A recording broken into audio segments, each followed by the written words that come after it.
Hi everyone, my name is Kunming. So I'm very excited to come and share with you. Thank you for all the fun facts. I realize the professor here all a lot of fun facts in mind, so it's very good. And just now the prize, who answer, who won the prize? Because today I brought a lot of prizes. Okay, so you all get ready because I want to have some and get ready to win some exclusive Gem Museum merchandise. Limited quantities. Alright. So yeah, I just want to thank Dr. Chui Sin Stephen and also Jeremiah and also Miss Linda Hui for organizing this whole thing and inviting me. I want to thank also all the students here, facilitators, helpers, my family, the team at the Gem Museum, Diamond Exchange of Singapore, Singapore Jeweller Associations, our supporters, and my dear God, He created the whole world. So I'm very excited to see what you all have created. Just now, Linda told me the subject a bit cheap, so challenging. So I will excited to see what you all created. Later on, give you an introduction about me. My name is Kunming, this is me, and this is my wife Hui. And this is the picture I just taken 2 weeks ago. We were at Geneva, and we created a gem museum in a gem show in Geneva, and it's really fun. And these are the group of companies that we have. Most popular one is the Gem Museum because it's open to public. Every one of you are invited to come. It's free of charge. You can come and visit if you are interested to see some beautiful chemistry. Instead of seeing the chemical formula, like for example, have you all seen what's aluminium oxide, Al2O3? Yeah.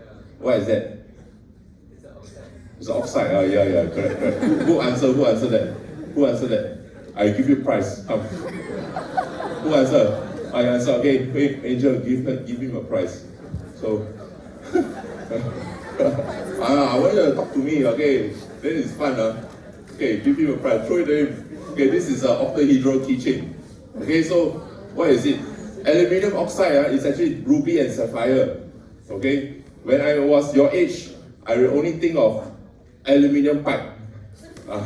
Aluminium oxide. Okay, so when I came to this, I was really totally amazed. So we have a research institute. If you guys want to do some research on gemstones or anything related to gems, you can contact us and maybe we can collaborate with my team. And then we also have a gem lab. We EDX, we use a lot of kind of instruments to actually test gemstones. And as you all know, are gemstones valuable? Good. Okay, you all win prize. You all can invite to the museum, okay, for free.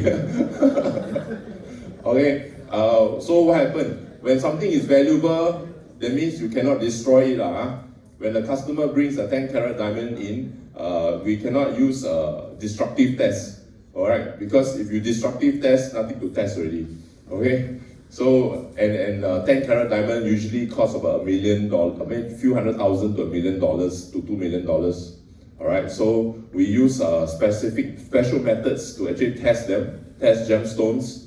And we also do a lot of valuation in our lab. We want to ensure their jewelry. We did a job for this lady who was going to pass away. She was like 70, 80 years old. So she know her time is near. So she wanted to split her collection of gems with her whole family. So she had about $2 million worth of jewelry, 2 or 3 million. So it took us about 2 weeks to go through every single piece to value it, because using value is easier to split the estate. Rather than, oh, this one, I think I give this person, this one I give this person. Then later you end up, wow, this person got one whole ton of jewelry, the other person only got 1, 2 pieces. Then, wow, very difficult. And spoil the relationship. They say, 谈钱伤感情. Okay, so that's what we do at the lab. And then my day job is running the King's Bespoke and the gems and jewelry. So Far East Gems Jewelry, we deal with estate jewelry. So people who have if any of you inherit jewelry from your mother, your grandmother, you want to change it, transform it, you can kind of look for me. I can clean it up. Or if those of you who feel like, wow, I don't know what's this worth, my mother gave me, I don't like, I think I want to sell it. Okay, you kind of look for me also. I will figure a solution for you. Okay, and then at the Gem Museum shop is where people buy and start collecting gemstones. You know, those of you who want a reminder that chemical formula can look beautiful, okay, buy a gemstone, put in front of you, okay? You solve the immediate problem. Don't need to extract, don't need to break. Just look at it, wow, you feel very good already. Okay? And then the last one is the King's Bespoke. I make bespoke jewelry for people. I make engagement rings. I make anniversary presents. So I'm very excited because it's both science and culture gemstones. So without further ado, I will go on to my talk. So in the first place, can you all see this picture? Can you tell me what it is? Okay, give me name lah. I know. What do you think? Okay, some difficult question, sorry. Later I'll give you more easy question. This is a red spinel, okay? Red spinel is a kind of oxide. Okay, just now somebody said oxide, okay, this oxide, all right? And it formed in Myanmar, in Mogok, and around it, you can see the blue color, that one is actually marble. So the stone, this spinel, it actually formed in marble, you know, and under UV light, it's very beautiful. So this one is using long wave ultraviolet light, and it glows, okay, it fluoresces. And then in the olden days, when people see this kind of thing, they get, oh, this one magic, oh, power, you know. So that's what happened. There's a lot of legends, a lot of myths, but thank God we got science, okay, which actually tell us why this thing happened like this. And it's not so mystical. And the science is called crystallography, the study of crystals and materials and atoms and how they are arranged. So, 7 crystal systems. Okay, now question time, okay? Okay, can anybody tell me what crystal system is this? Yes. No, next. Cubic, oh yeah, Angel, this lady, okay? So, cubic, yeah. Hey, don't throw an Angel gift to her. Later you hit her, you injure her. Then later they don't want to come to NUS anymore.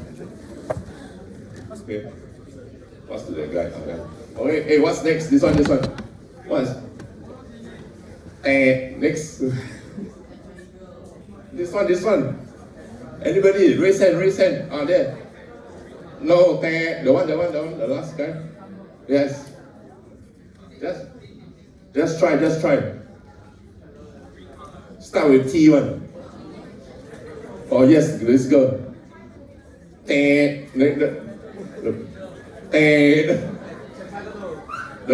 girl behind.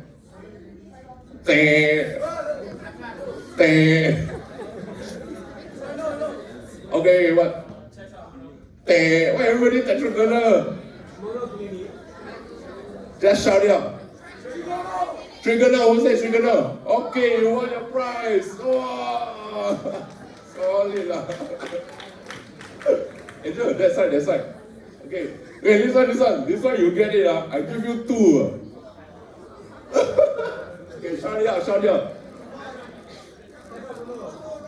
Orthorhombic. Who's orthorhombic?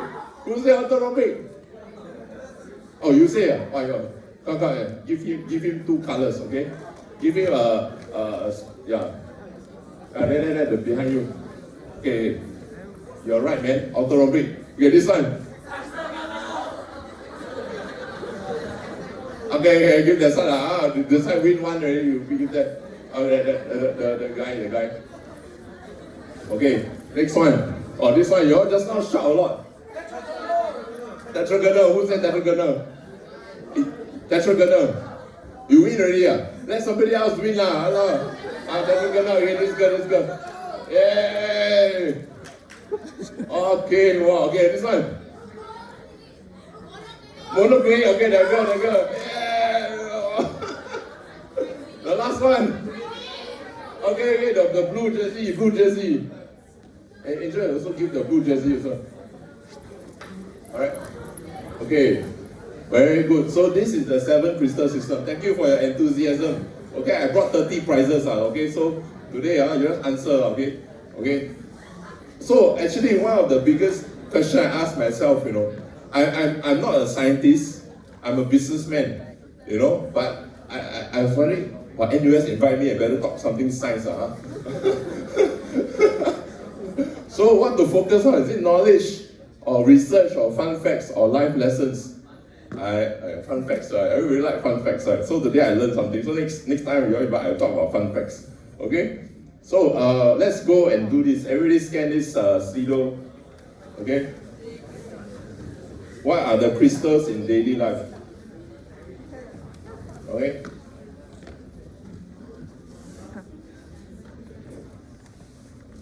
What are some crystals that you encounter in your daily life? Okay, this is the topic of the talk.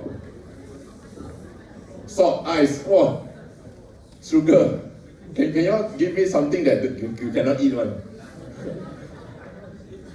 Rose quartz, okay.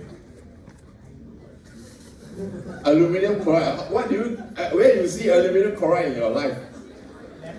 In the lab, oh, it must be somebody working in the lab, yeah, engagement ring, diamond, yeah, engagement ring, tiger's eye. Who see tiger's eye in their life? Tell me where you see. Crystal what? Oh, okay, so it's like your toy lah. Okay. How about silicon dioxide? What's silicon dioxide? Who wrote that? Silicon dioxide. Sand. So you play with sand daily. Angel, give him one. Finally, one going at the back. Okay. Wow, I love this, man. Okay. Who's right? Obsolete. What? What's obsolete? Who wrote obsolete? Obsolete. Where do you see obsolete? What's obsolete? Hey, I want to learn something. Obsolete. Potassium ferrite. Wow. Okay, this one must be working in the lab. The screen. Yeah. Why you say screen? Anybody says who wrote screen? Why is screen? Sapphire glass. Wow. You're right. Okay, give me one. What's KDP? What's KDP?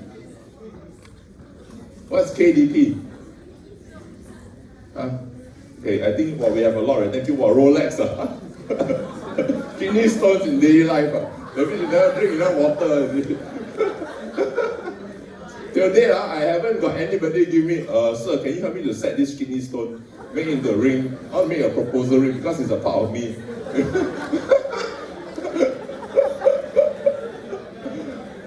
Angel, can you help me take a photo of this? This is very funny.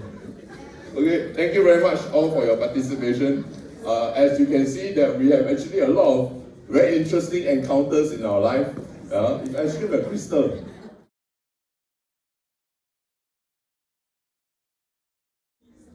Are you all still enjoying yourself? Okay, that's good. Wait, let me change. Okay, next. So, just now somebody said glass, right? Glass. So, my wife gave me this when she wasn't my wife yet. She was my girlfriend. But then the problem is that things spoil. So I cannot wear it. But then what happened is that the glass, right, is made of corundum. Just now, gentleman said, it's true. It's actually sapphire. Again, the trigonal crystal system. Okay, and then inside there's a quartz oscillator. So what is this? In the quartz oscillator, it actually, if you put electricity into it, it will vibrate 32,768 hertz. And that can actually give you the seconds. Okay, it can be manipulated to give you the seconds. And what is this property called? It's called piezoelectric property. Okay, it's very cool. And then on top of that, you know, last time in the olden days, before synthetic ruby and synthetic sapphire was formed, the people really hardcore. They go and take natural sapphire, cut it, and then make into bearings. So last time the watches really worth a lot of money because it's natural sapphire. Nowadays it's all synthetic, it's all man-made. You know, so when you hear 21 jewels in the watch, it's actually synthetic corundum. Okay, but why they use it is because it's very hard. The hardness of corundum is 9. It's harder than your fingernail is only 2. Okay, so it's very, very hard. And it's actually low friction and it's very nice to actually run around in the watch. And then Ibram, chromium, dope, yttrium, scandium, gallium, garnet. Okay, it's a long name. Or if I have my next child, I name him this, I think he will have a big problem in school. Okay? So what happened? Crystals actually, they amplify certain wavelength of light. So they can use as lasers. And lasers can actually, like just now your professor was saying, wow, can do in many usage like dentistry, environmental studies, communication systems, military, industry, remote sensing technologies. Yes, so crystals can be used like for this kind of stuff. And on top of that, wow, hardness of diamond. I don't know if you've seen before, my friend, one of my friends from the diamond exchange, he gave me a diamond blade. Okay, it looks similar to this, and this whole blade is diamond. Then I was like, wow, Suresh, why you give me this one? It looks like a murder weapon. He said, oh, because this one is can use to cut people's eyes. I said, wow, really? This is a surgeon's knife to cut eyes for the eye surgeon.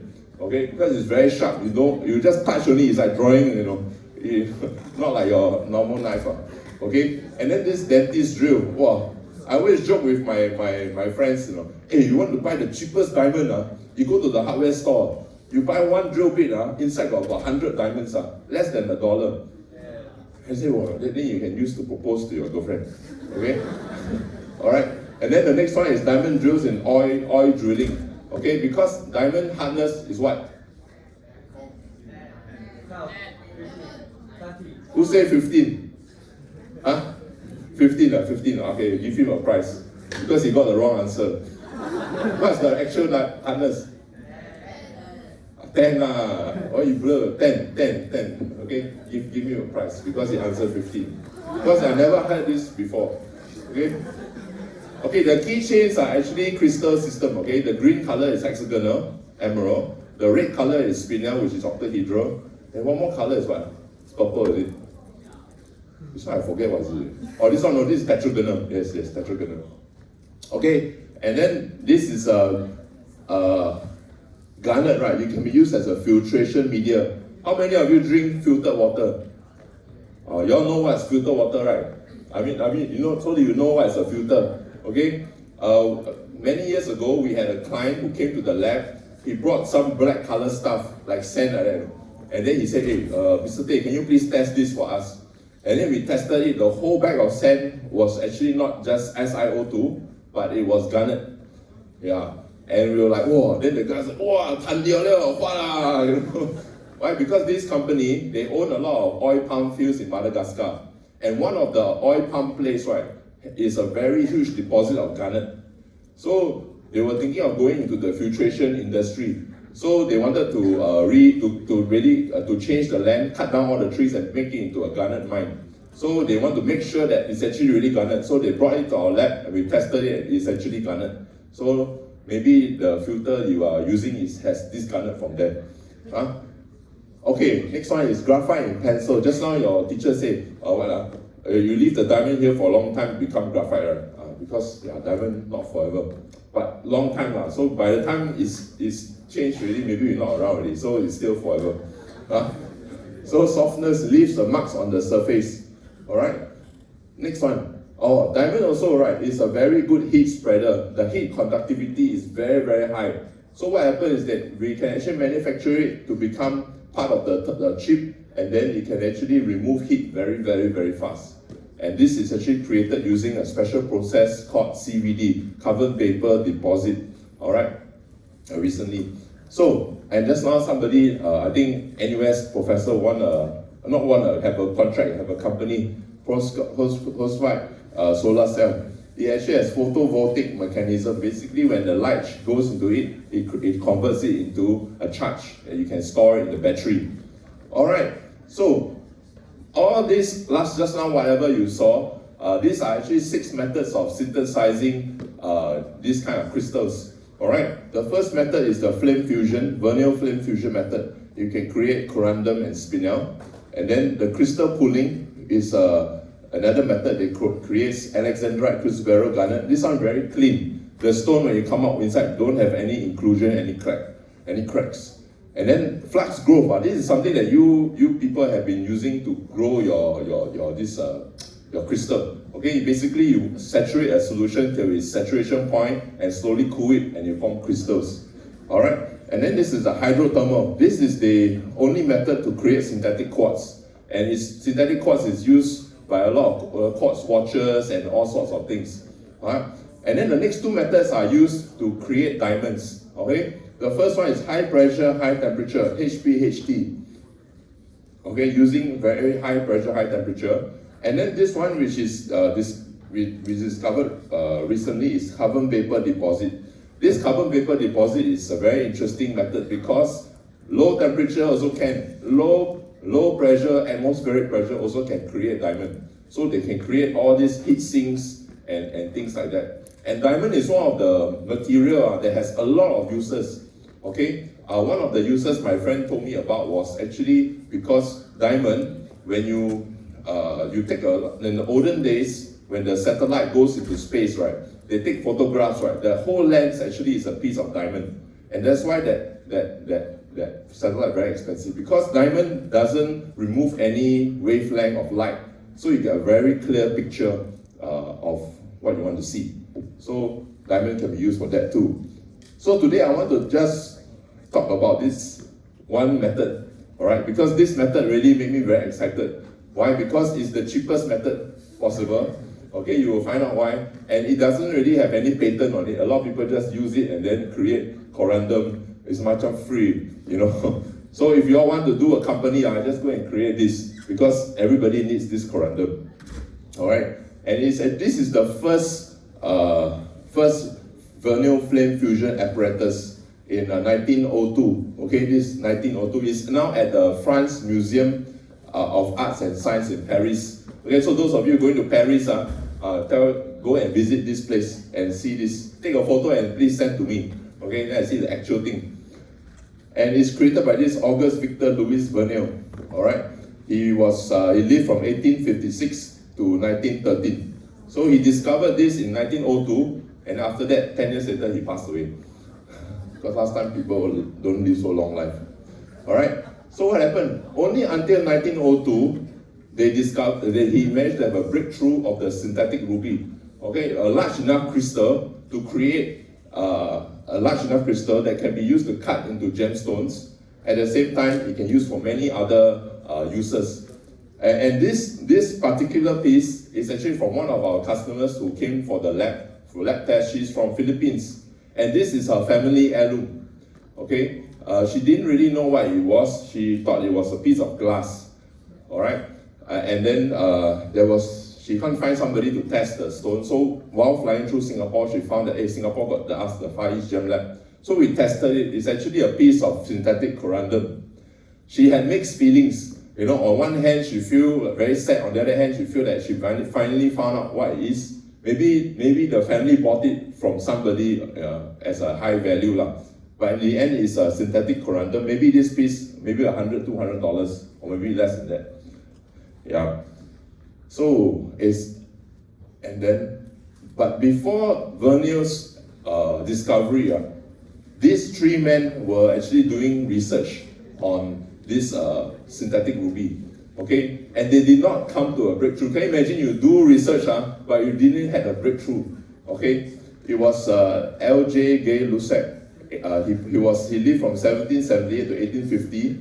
After that was Marc Antoine Auguste Godin.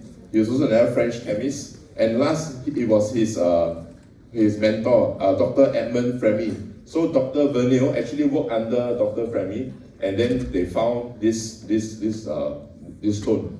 So there were more than 100 years of research before Dr. Vernal had the breakthrough in 1902. I wanted to share this with every one of you because maybe some of us, the breakthrough is not in our lifetime, but that doesn't mean that you are a failure, you know. But a lot of research is progressive. You build on another person's research. So sometimes, you know, you're part of the whole big thing only when the breakthrough comes, maybe 100 years after that, or because maybe you are too ahead of time, or maybe some people are like this. Maybe you are from the future, okay? But anyway, this is just to encourage every one of you. So I want to show you this video of what's happening right now. This is in a factory in Switzerland that produces corundum for their corundum, synthetic corundum, okay? This is how they light it up. So cool, like firecrackers. So the top part is hot, and then after the heat, you actually melts the powder, aluminum powder, and it goes in liquid. And then there's a pedestal that spins it, and then this is how it forms. That's why it's long like this, like a bowl. Okay, this is how it's formed. And then it's so easy to do that until you can make it at home. This guy on YouTube, Matthew Wilson, he made a synthetic ruby at home. Okay, so you all can go and check it out. Okay, just Google a home science synthetic ruby undergo flame fusion. All right, so it's really very fun. And this is my wife. We're actually talking now. The next part of it is talking about the beauty of crystal. Just now we're thinking, wow, this one must use this to do this. But crystals by itself already is beautiful. It has a usage in that case. Yeah, let's see. Hello, hi. This is what we talk about labradorite. You know, it's kind of a mixture on the rock because it's been processed already. The whole piece is not labradorite, but there are labradorite pieces in there. So okay, who can guess where is this place? Well, which MRT lah? Who said Orchard? Who said Orchard? Oh, okay, you won the prize. It's Orchard MRT. Okay, that guy, the young man with the glasses, smiling very from teeth to teeth. Okay, sitting beside the one with a lot of graphics on the shirt. Okay, great. Okay, so it's actually gemstones are used in building materials also, in tiles. Okay, in Orchard MRT, you will see it all around on the floor. Why it's good? Because it's very hard. The hardness is 7. Okay, harder than stainless steel. And actually it's a crystal, it's monoclinic. Okay, and it's beautiful. It has refraction and refraction. So when light shine on it, right, you can see yellow color, blue color, green color, and very beautiful. And then there's one more place in Changi Airport. Okay, if you come out of in T1, I think T1 also, T1 Jewel, T1. The floor is white color, but you see brown color like shape lah. That's actually garnet. So if you look at it, you can see the brown garnet on the floor in the tiles. So these are really very interesting. It always gets me excited. And this is labradorite tiles in the Jewelry Museum in Shenzhen, China. You can see the glow here. And it's open to public, it's free. So those of you who are going to visit Shenzhen, you can go and visit this Jewelry Museum. Just Google. Although you can't use Google there, Google in Singapore. Okay? Then you save the location, you download the Chinese version of Google. Okay? So there's actually Google tiles, labradorite tiles. Okay, very beautiful. And okay, this is a mineral showcase in Tucson, Arizona that I took in earlier this year in February. So these are the beautiful minerals. This is tourmaline. I think one of them are tourmaline. All are tourmaline. Wow, I didn't realize. Yeah, so you can see one mineral got so many different kind of looks, and that's why people actually collect them. Actually, many professors collect gemstones because these are very valuable. Sometimes what happens is that people are going to build a collection, then they donate to them, then they get tax rebate. Okay, so I teach you one way to get money from the government. Okay, you donate your collection to the museum. Yeah, because museums are always looking for collections, special collections to keep history. The function of a museum is to keep history, and therefore a lot of governments in the world, they give a tax rebate for people who donate to the museum. So if you want to find out more details, you can ask me. All right? Yeah. So this one. Can you all guess what is this stone? So what is moldavite? It's a tactile.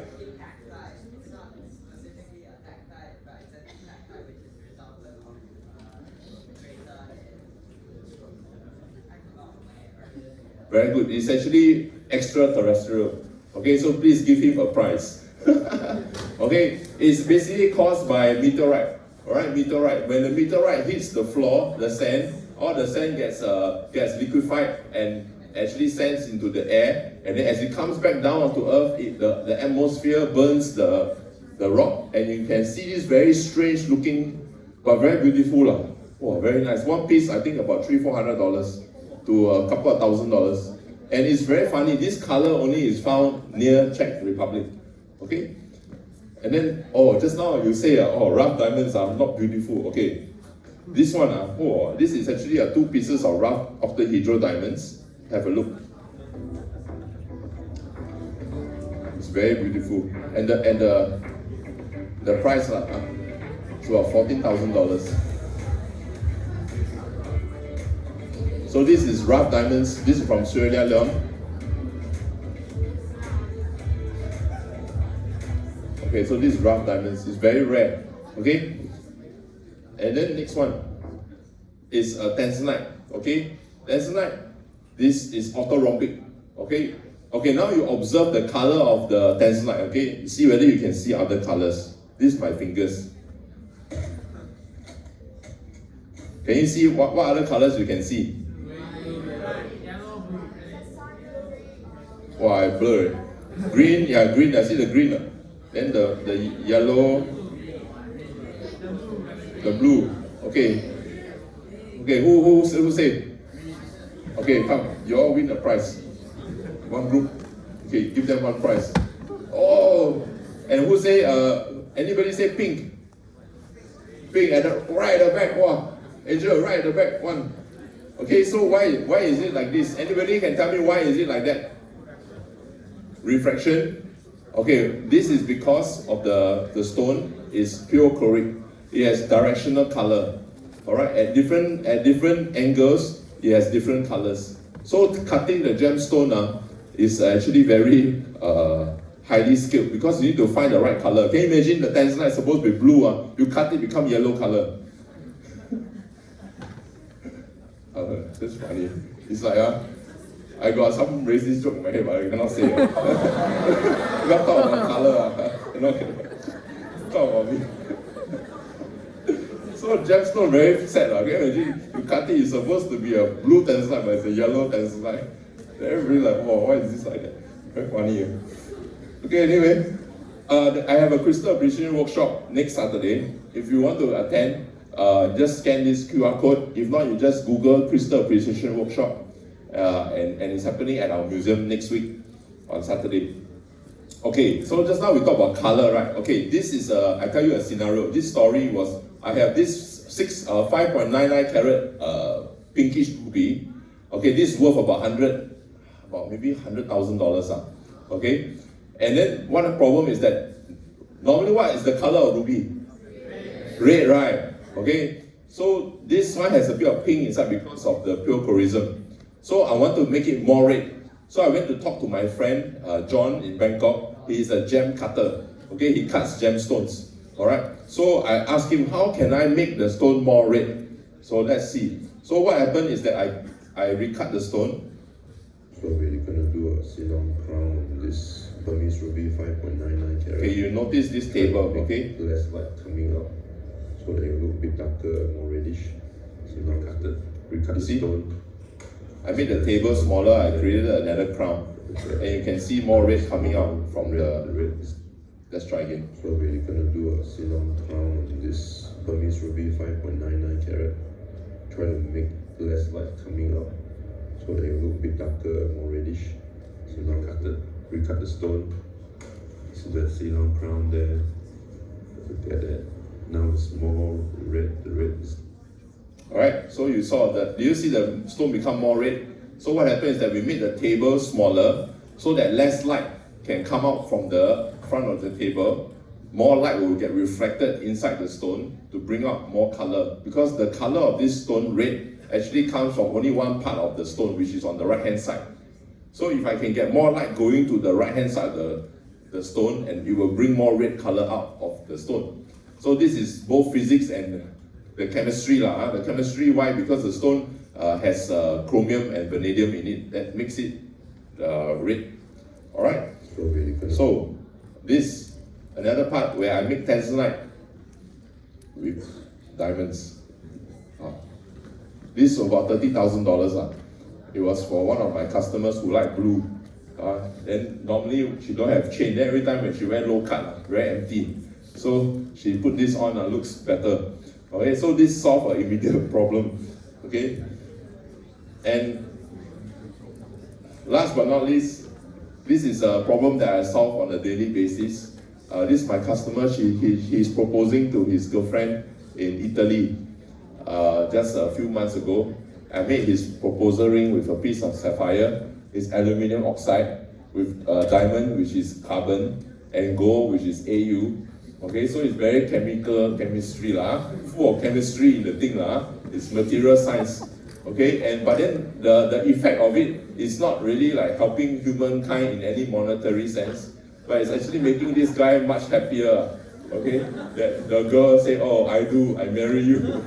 Okay, but it helps with our population lah, because if they decide to make babies, then our population will increase lah. So every problem has a different solution, and the solution might not reach to the exact solution. You propose already, then you affect economy because I earn some money and so on and so on. You get the picture. Alright, so it's a complex world. But what I do is that I make this and make people really happy. Okay, so anyway, that brings me to the end of my talk. Think about new ways to use gems in our life. So I want to take some question and answer. Got any questions for me?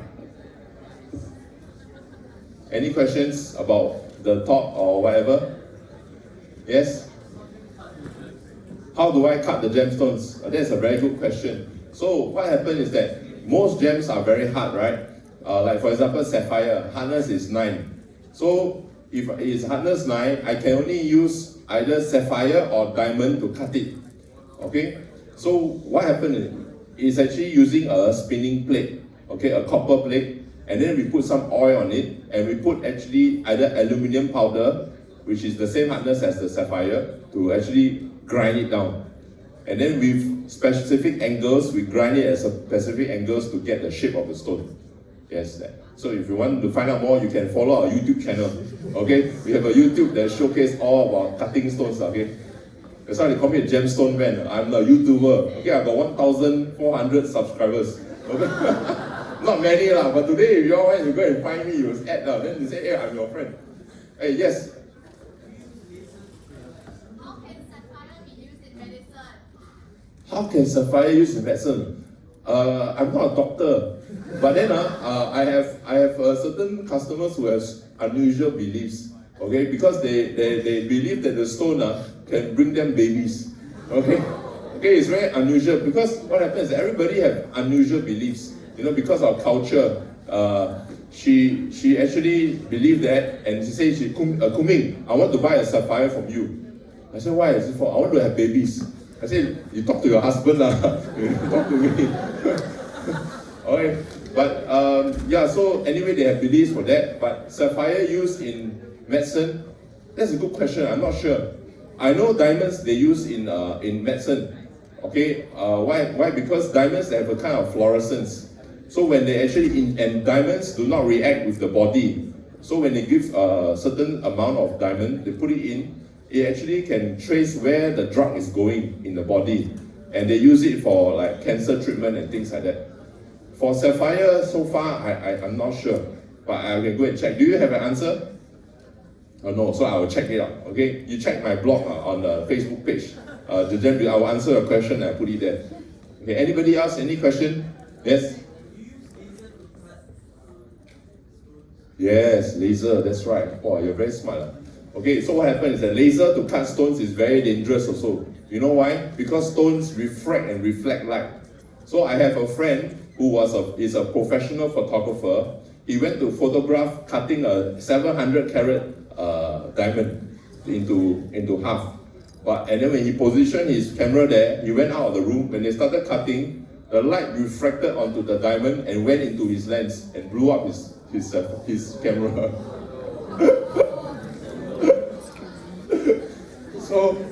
So sometimes you do that. So what they do, I think, is they actually make sure that there's no refraction. But they use that to cut. So the safer way now, they use water. They use very, very high pressure water that can cut through. Yeah. Any more questions? Yes? Yeah. And you all both can ask. You ask first. Ladies first. Ladies first.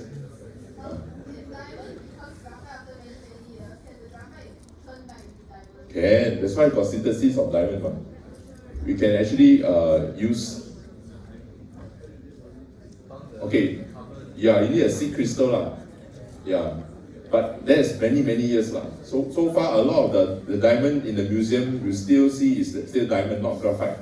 So it should be okay. Okay, yes. What chance do you suggest us to buy our future girlfriend or boyfriend? Sorry, say ask again. What chance do you suggest us to buy our future girlfriend or boyfriend? You ask a girlfriend lah. Because later you ask me. No, I'm just kidding. Okay, gemstones is very personal. Alright, so you ask me, I will tell you. Okay, one of the ways I choose a gemstone is popularity. Because later I give the rare stone, like for example, just now somebody said tektite. Okay, tektite, right? You give a tektite to your girlfriend. What's this? It's a tektite. Very rare. But looks very funny. You know what I mean? So it's important to find out some stones. So you do some research. So from my research, I realized sapphire is one of the most popular gemstones in the world. Why? Because it appears in a lot of history museums. So one way I can encourage you all to go and visit the Asian Civilization Museum. There is a jewelry section there. Okay? For Singaporeans, free of charge, you can go and visit the museum. You go and see, and you go and take a notebook and note down what are the gemstones are found in the olden days. Alright? And then the next thing, you go and ask friends, what are some colors that she like and things like that, you know? And then also check the price lah. So far, sapphire is still quite affordable because there are many sources for it. Yeah. So I recommend you to get sapphire lah. Yeah. And yes.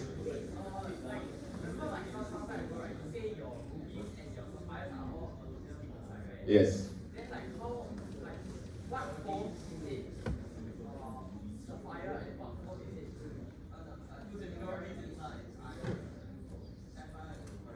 Okay, I answer your question. Good question. Okay, why? Because aluminum oxide, the one that is sapphire is colored by titanium and iron. The one that is ruby is colored by chromium, vanadium. All right, and also a bit of iron. All right. So anything that is red, we call it ruby. Any other color, we call it sapphire. So for example, blue sapphire, pink sapphire, green sapphire, yellow sapphire, and things like that. Yeah, hope I answered the question. Yes. How did the names of the different type of gemstones come about? Okay, it's actually named after a person. All right. Like for example, there was a stone called kunzite. It was named after George Kunz, the gemologist that was working for Tiffany and Co. many years ago. So I had a friend. I tell you a funny story, okay? Because okay, I got some time. I did some time. Okay, my friend discovered this gemstone called the Mandarin garnet. Okay, he's now 92 years old. His name is Ali Ezri. He owns a museum also in Israel, in Ramat Hasharon. And he actually founded this gemstone called Mandarin garnet. But at that time, the orange color, the gemologist that actually, so he went to ask for some opinion. Because orange was the color of the Dutch, so they wanted to call it Hollandine. You know, Hollandine is in Hokkien, it sounds very bad, okay? But but anyway, so they talk and they say, hey, Hollandine, very funny, this name. Who will you buy a Hollandine?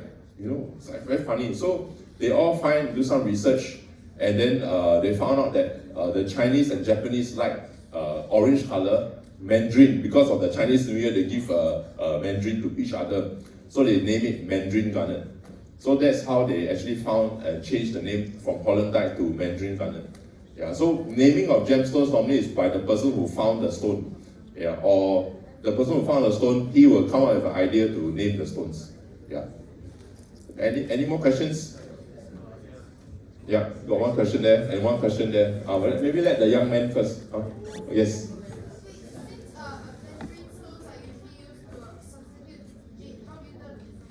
Aventurine quartz is green color. Jade is also green color. You're right. It's a great substitute, but it looks very similar, but the value is very different. So sometimes, be scammer. You buy a piece of aventurine quartz, maybe worth $50, and say, "Oh, this jadeite, oh, this one $20,000. I only sell you for $1,000." So you do the math, $50 minus 1,000, you make 950. So how to tell the difference? The difference is that every material has a refractive index. Okay, the refractive index for jadeite, right, is a spot reading is 1.66. Okay, and then the aventurine quartz is 1.54. So using refractive index, you can tell the difference. Another way is also you can tell the difference using a spectroscope. Okay, spectroscope means what? You actually shine light onto it. You know, light has a spectrum, right? The rainbow color. Okay, it has a specific spectrum. And then when you use this instrument, you will see that there is a specific spectrum for the jadeite and then a specific spectrum for the aventurine quartz. So this is the way. And the last way, easy one, but this one you must train, you must have kung fu. Okay? You go and hold the jade and then you shake it like this. Alright? And then you take the quartz and you shake it like this. This is called heft. Okay, because the density of the jade is much higher than the density of the quartz. So that one you must kung fu, you must try it. Okay? I hope I answered your question. And one, okay? I think you did answer like how to identify the purity, but how do you identify the type of crystal? Sometimes like you say like green sapphire or blue sapphire. So there's a lot of different types of crystal. Yes. How do you know that it's that type of crystal?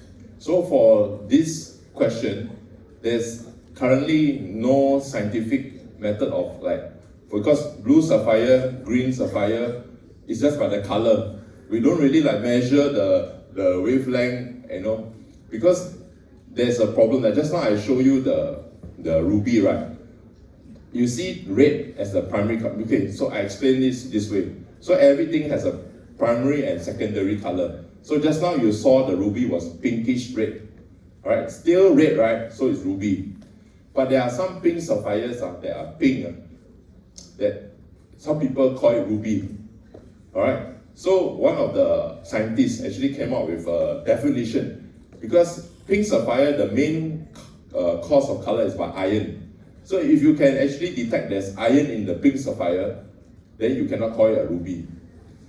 And if it's pinkish.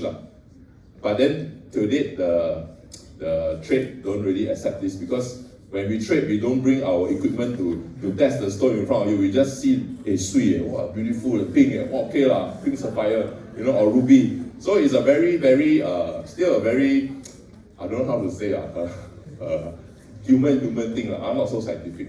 Yeah. Any more questions? Yes. That's a very good question.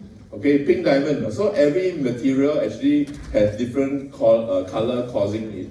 So pink diamond, right? One of the research, show that actually pink diamond, the color comes from the structural defects.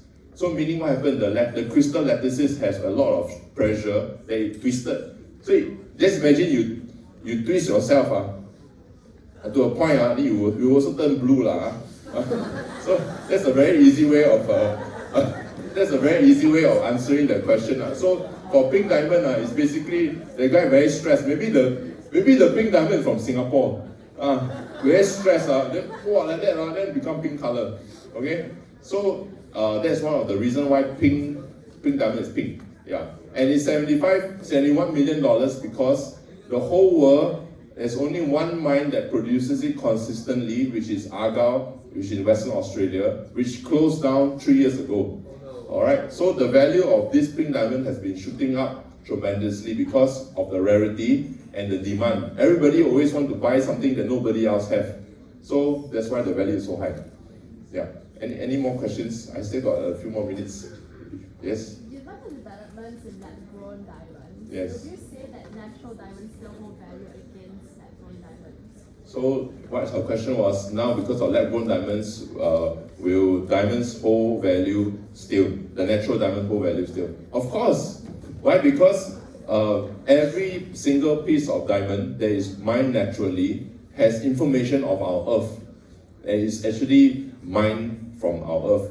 So first thing, you can differentiate between a natural diamond and a synthetic diamond through a lot of processes. For example, you can check certain growth marks using UV light, high-powered UV light. You can actually see the growth marks in the synthetic diamond and in the natural diamond. So you can actually differentiate them. So because of this, the value is still there because I can differentiate natural and synthetic. But synthetic diamond, the greatest potential is not in the beauty, the jewelry sector, but it's actually in the industrial sector where you used to use to make computer chips, you know, and things like that. Yeah, so it's a very different product altogether. Yeah, but if let's say a guy gives you a synthetic diamond, how would you feel? I don't know. You don't know. Because what happens is that 1 carat now can buy about $300 to $500 for a synthetic diamond. For a natural diamond, 1 carat minimum $3,000 to $5,000. All right, so it's up to you to think. But what happens is the natural diamond industry is a very age-old, history-long industry, and it's a yeah. Anyway, you go to the museum and have a look, and visit my museum. I think one last question, then I can end the talk today. Yes.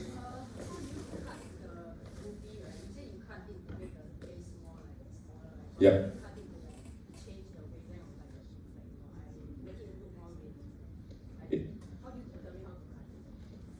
This question is a very good question because I also don't know how to answer you. No, I'm just kidding. Okay, because like just now the QLab, which is the quantum particles, every stone absorbs different wavelength of the light. So, and also I must think how much light is coming out of the stone. So if I can cut down the light coming out of the stone will look darker, right? Just use common sense to understand this. So what happened, just now the table was very big. Okay, the table was very big, and then more light coming out. So what I did was I closed the table, so less light will come out. Okay, another way is also at the side, which is the girdle. So this is all physics. So that's why actually Singapore, we don't have gem cutters. If you all want, you can go and learn. You can learn cutting gems after 1 month. You just buy a machine. The machine is like got a few $100 one to a few $1,000 one, and you do cutting yourself at home. I have cut synthetic material made by A-Star for one of my clients. He's a scientist, so he proposed to his girlfriend with a synthetic material that he created. Okay, so it's quite cool, right?